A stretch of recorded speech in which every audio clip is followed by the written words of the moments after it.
بسم اللہ الرحمن الرحیم۔ آج ہم سرمایہ اردو 12ویں جماعت کی اردو کی کتاب سے جس نثری سبق کی ریڈنگ کریں گے وہ ہے ہوائی، اور اس کی مصنفہ ہیں بیگم اختر ریاض الدین۔ آئیے بلا تاخیر سبق کی طرف چلتے ہیں تاکہ ریڈنگ کا آغاز کیا جا سکے۔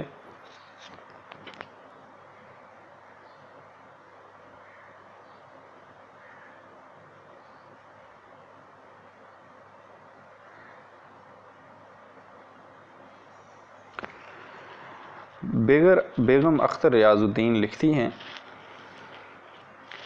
دنیا کے حسین سفر ہمیشہ مجھ پر مسلط رہے ہیں، یہ ایک اور سہی، کچھ اتنے لمبے ہوائی سفر کا ڈر، کچھ ایک صاحبہ نے ڈرایا کہ ٹوکیو سے ہونولولو تک نیچے بحر الکاہل ہوتا ہے اور اوپر خدا۔ کہیں زمین کا ذرا سا ٹکڑا بھی دھاڑس کے لیے دکھائی نہیں دیتا، اور معمول کے مطابق اگر طوفان آ جائے تو پھر الامان، سفر اللہ اللہ کرتے گزرتا ہے۔ پیٹ میں ہول اٹھے لیکن میرے میاں تو 3 مہینے پہلے جا چکے تھے، اس لیے مراجت ناممکن تھی۔ اوکھلی میں سر دیا تو ان دھمکوں سے کیا ڈرنا، بوریا بستر باندھا۔ بستر تو ہوتا ہی نہیں، یہ محاورے کی بات ہے۔ گھر سمیٹ کر ایک گیراج میں بند کیا۔ گھر سمیٹنے میں اب طاق ہو گئی ہوں، اس طرح پل بھر میں اس کی گٹھڑی باندھ کر الگ کرتی ہوں کہ گویا کبھی تھا ہی نہیں۔ سب سے چھوٹی بیٹی جو اب کالج کے پہلے سال میں تھی، ساتھ ہو لی۔ بڑی 2 لڑکیوں کے BA کے امتحان تھے، ان کو 2.5 مہینے بعد آنا تھا۔ کراچی پہنچ کر BOAC کا ٹکٹ بک کرایا۔ اس غریب لائن سے اگر جانا ہو تو 24 گھنٹے کی گنجائش رکھنی چاہیے، اگر 26 کو جانا ہو تو 25 کی سیٹ بک کراؤ، کیونکہ وہ 1440 منٹ سے کم لیٹ ہونا کسر شان سمجھتی ہے۔ لیکن میں پھر بھی ہمیشہ اسی ہوائی کمپنی کو چنتی ہوں کیونکہ اس کی نشست آرام دہ ہوتی ہے اور عملہ تمیزدار۔ تو خیر، ہم نے پہلی ٹھیکی کلکتہ میں لگائی۔ کلکتہ میرے جائے پیدائش ہے، تو خیر ہم نے پہلی ٹھیگی کلکتہ میں لگائی۔ کلکتہ میری جائے پیدائش ہے، حالانکہ میں صرف 1 سال کی شیر خوار وہاں سے لے آئی گئی تھی، لیکن پھر بھی اس جگہ سے انس تھا، اس کو دیکھنے کا ارمان تھا، لیکن میرے جذبات نے مجھے ہمیشہ دھکے کھلوائے۔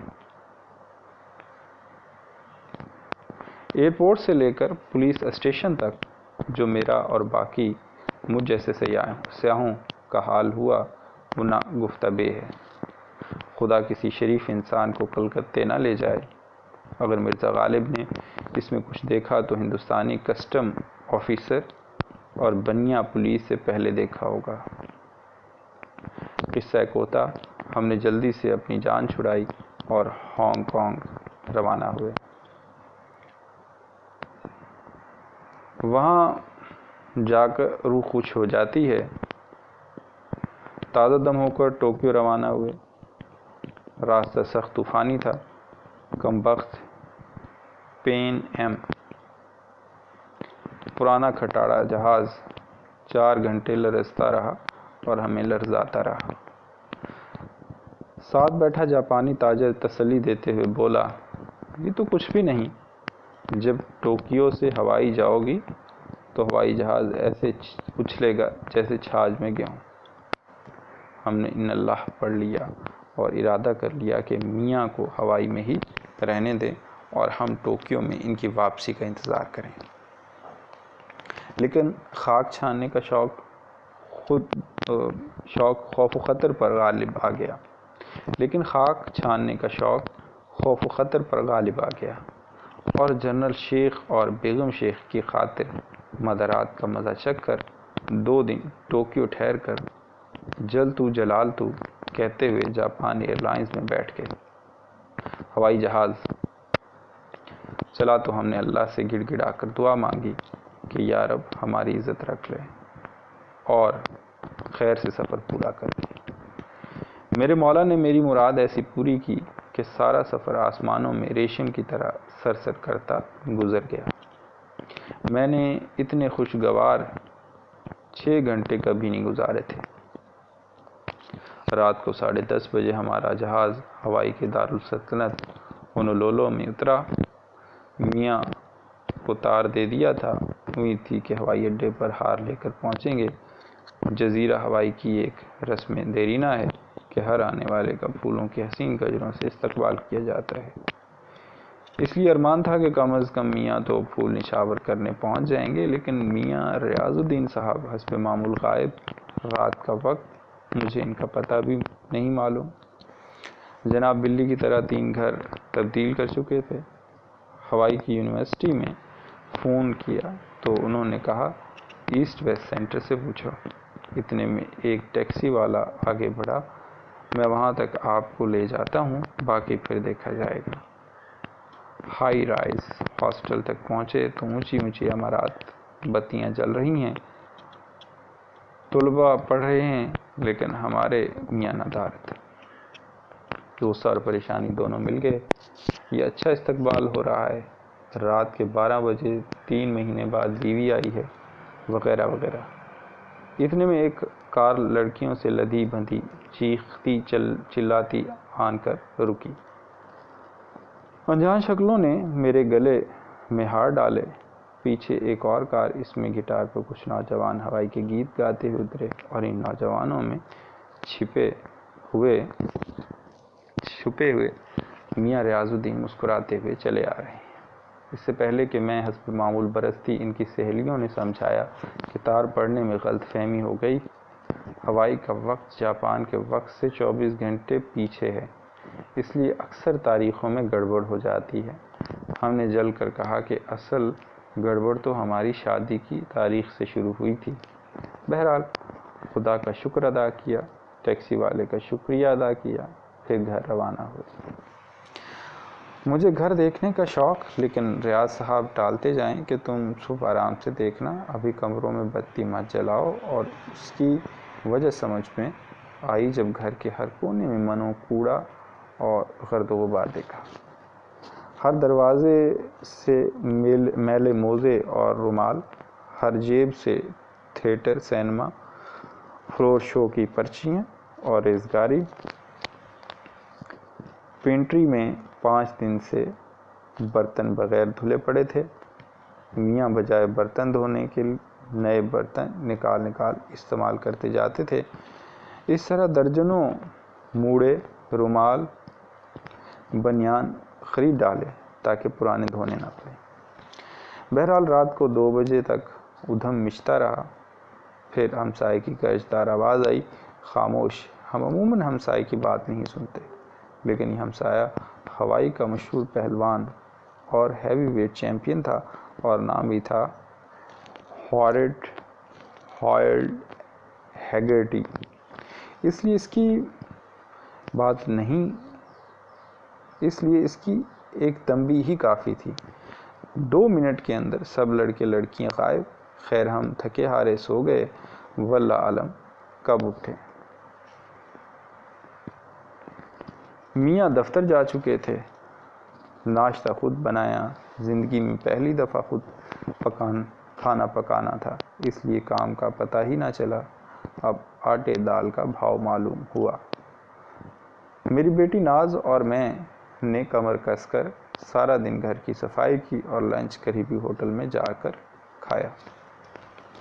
رات کو بھی کچھ نہ پکایا۔ جالے، چیونٹیاں اور گرد ہٹا ہٹا کر کمر دکھ رہی تھی۔ یہ جو میاں کی 7 پشتوں پر احسان کیا تھا، شام کو ہم جزیرے کا اولین معائنہ کرنے کار میں گئے۔ ڈھلتے سورج میں بحر الکاہل کروٹیں بدل رہا تھا اور چاروں طرف زمرد کی آمریت مستحکم ہو چکی تھی۔ تحت نظر سبزہ ہی سبزہ، یوں احساس ہوا کہ جزیرے ہواہو میں کہنہ مشق کائنات نئے سرے سے شباب پر آئی ہے۔ اس کے ننھے منھے رقبے میں فطرت کا ہر انگ پایا جاتا ہے۔ سمندر یہاں عمیق تر ہوتا چلا گیا ہے۔ یہ جنوبی یورپ کے آبی کناروں سے زیادہ نیلا اور چمکیلا ہے۔ دوپہر کے وقت اس نیلم کی بھڑک آنکھیں خیرہ کر دیتی ہے۔ میں نے وجدانی حسن میں اس طرح ڈوبے ہوئے ساحل بہت کم دیکھے ہیں۔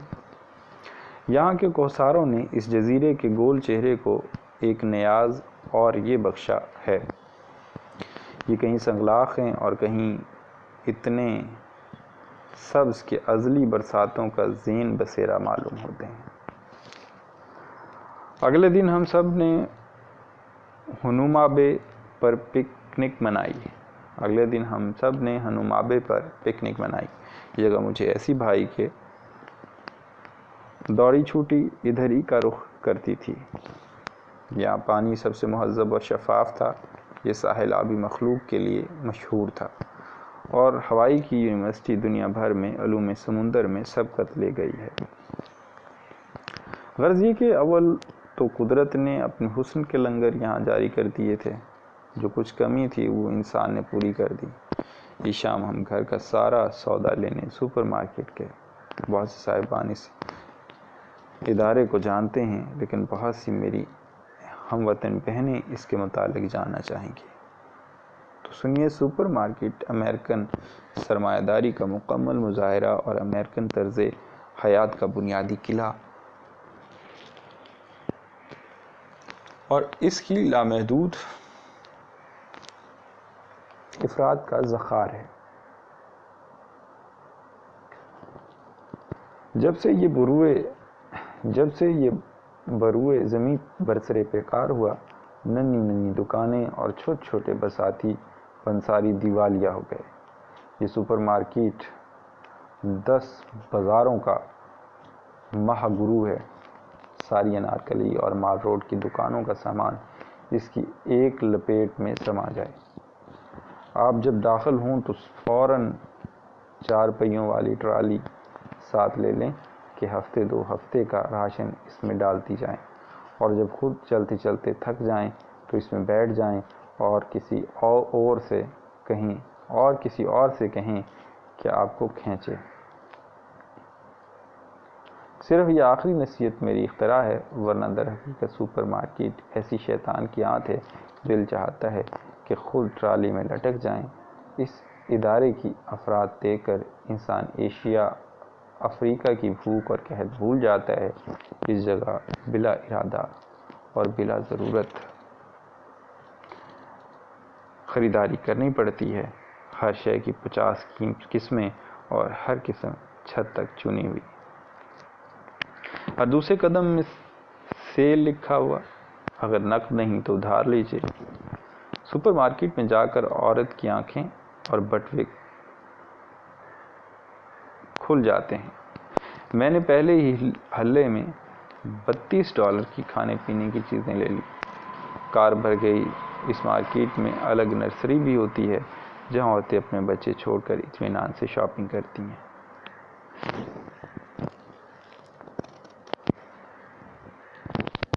میاں نے ہمارے پیچھے کچھ گھر کا سامان، مثلاً سیکنڈ ہینڈ کار، ٹیلی ویژن، صوفہ، گراموفون، ٹیپ ریکارڈر اور باغ کی ہلکی کرسیاں وغیرہ خرید رکھا تھا۔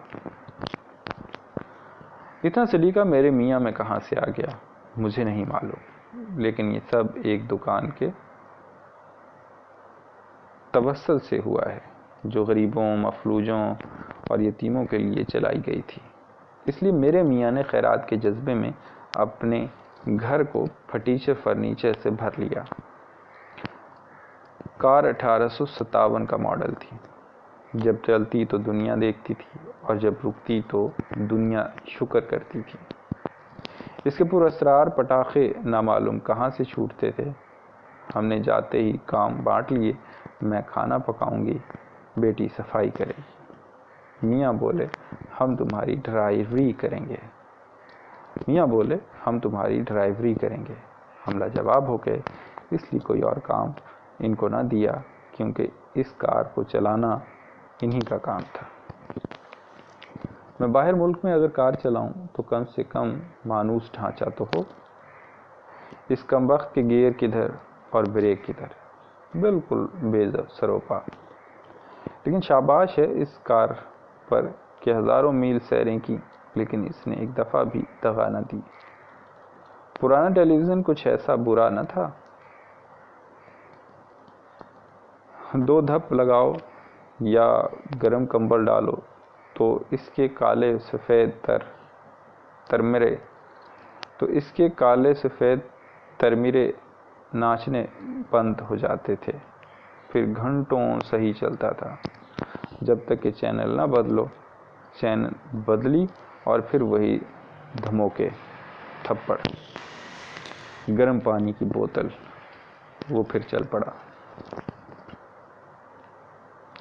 تو صاحب یہ تو ہوائی کا ازدواجی رخ تھا۔ اب تک گھرستن ماں بیوی بول رہی تھی، لیکن یہ گھرستن ماں بیوی 2 وقت بلکہ اگلے 2 دن کا اکٹھا کھانا پکا کر ریفریجریٹر میں بھر کر آزادی کا سانس بھی لیتی تھی۔ جگہ جگہ سیر پر خود نکل جاتی تھی۔ لائبریریوں سے گود بھر بھر کر جزائر ہوائی بلکہ سارے بحر الکاہل کے جزائر پر کتابیں لاتی تھی۔ آہستہ آہستہ لوگوں سے ملاقات، پروفیسر صاحبان سے گفتگو، سیاحوں اور طلباء سے میل جول، بہت اچھا وقت گزرا۔ ہونولولو کے مختلف مدارج ابھرنے شروع ہوئے۔ اس کی ہمہ گوں زندگی کی چاشنی کا چسکا لگ گیا۔ ہوائی میں امریکہ کی فیڈرل حکومت نے ایک عظیم الشان مرکز کھولا ہے جسے ایسٹ ویسٹ سینٹر کہتے ہیں۔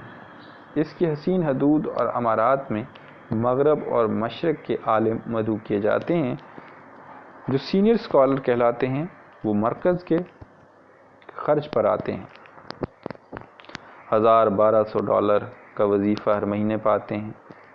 اس ننھے سے وظیفے میں ایک خاندان ٹھاٹھ کر سکتا ہے۔ 10 مہینے یا سال کورس کی میعاد ہوتی ہے۔ اس دوران میں جو مرضی آئے کیجیے، پڑھیے لکھیے، ریسرچ کیجیے، تاثرات قلم بند کیجیے۔ کوئی پابندی نہیں، کوئی امتحان نہیں، کوئی کلاس نہیں، کوئی وقت نہیں۔ میرے میاں اس آزادی پر مگن تھے۔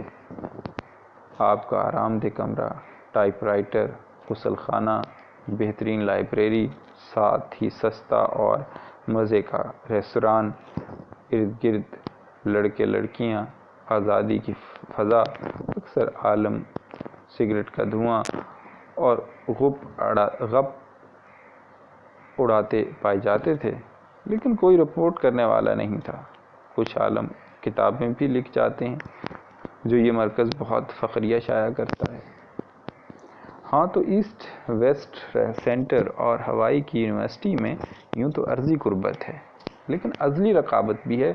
کسی حد تک یہ رقابت صحت مند بھی ہے۔ امریکہ کے بہترین پروفیسر اور اعلیٰ ذہن سردی گرمی لیکچر کے لیے بلائے جاتے ہیں۔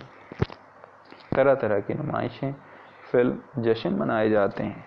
اس کی جدید عمارات کے سامنے لمبی سے لمبی موٹریں جو آدھی طلباء کی اور آدھی پروفیسروں کی ہوتی ہیں، امریکہ کی افراد کا صحیح ثبوت ہیں۔ اس مغرب و مشرق کے مرکز کا ایک جاپانی باغ دیکھنے سے تعلق رکھتا ہے۔ یہ اتنا ایمان شکن ہے کہ میں اکثر لائبریری جاتے جاتے اس میں گھس جاتی تھی۔ جزائر ٹہیٹی کے پھول، خصوصاً گارڈینیا زرد چنبیلی، کنول، کچا کچا سبزہ، نڈھال پانی اور رنگین مچھلیاں، اور اس کی پشت پر متنوع درختوں کا ذخیرہ۔ متنوع درختوں کا ذخیرہ۔ اس ایسٹ ویسٹ سینٹر کے علاوہ یونیورسٹی کا میلوں میں پھیلا ہوا احاطہ بھی ایک دیدہ زیب سبزہ زار ہے۔ ہر قدم پر گل آویزاں روشیں اور بتدریج باڑیں، لیکن اس کے علاوہ جو سب سے دل پذیر عنصر اس فضا میں پایا جاتا تھا وہ تھا بین الاقوامی طلباء کا رہب ثبت۔ جنوبی بحر الکاہل سے لے کر جاپان، انڈونیشیا، برما، ملایا، فلپائن، کوریا، ویتنام، فجی کے جزائر، آسٹریلیا، پاکستان، ہندوستان، یورپ اور امریکہ کے جواں سال جوئندگان علم کے معاشرتی تنوع بھی ایک تعلیمی حیثیت رکھتا تھا۔ دھنک پر قدم، سفرنامہ، بیگم اختر ریاض الدین۔ والسلام۔